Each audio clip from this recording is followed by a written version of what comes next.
અમદાવાદમાં જય કનૈયા લાલ કી ટીમ દ્વારા રિવર ક્રૂઝ પર ભવ્ય ઉજવણી.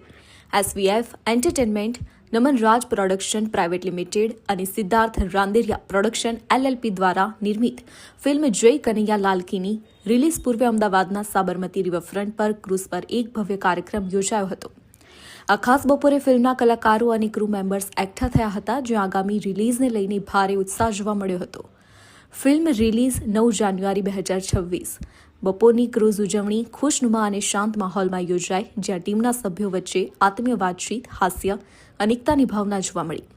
ડેક પરની હળવી ફૂલવી ક્ષણો, આનંદભરી વાતો અને ફિલ્મના સફર વિશેના સ્મરણોએ કાર્યક્રમને સકારાત્મક ઉર્જાથી ભર્યો. કલાકારો અને ટેકનિકલ ટીમે ઉત્સવના માહોલનો આનંદ માણ્યો અને ફિલ્મના આવનારા રિલીઝની ખુશી સરળ પરંતુ આનંદિત રીતે ઉજવી. આ ફિલ્મમાં વૈશાલી ઠક્કર, અનેરી વજાની અને શ્રેય મરડિયા સહિત અન્ય પ્રતિભાશાળી કલાકારો પણ મહત્વપૂર્ણ ભૂમિકામાં છે. સૌએ મળીને આ પરિવાર કથાને સાચી લાગણી, આત્મીયતા અને જીવંતતા આપી છે.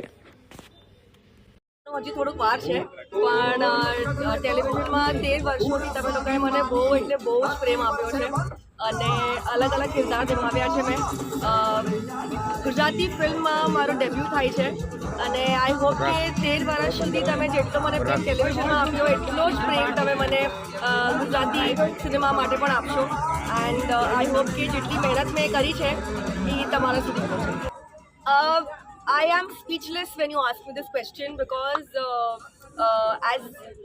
as a debutant, अगर તમારો ડેબ્યુટ સિદ્ધાર્થ સર સાથે થાય તો I think it is a dream come true. And my parents are a big fan of Siddharth Randeria sir, and of course I am. તો જ્યારે એમની સાથે સ્ક્રીન સ્પેસ શેર કરવાનો મોકો મળ્યો ત્યારે એવું લાગ્યું છે, પત્ની છે, કુટુંબમાં દીકરી છે, મોટી પરણાવા લાયક, અને નાનો દીકરો છે.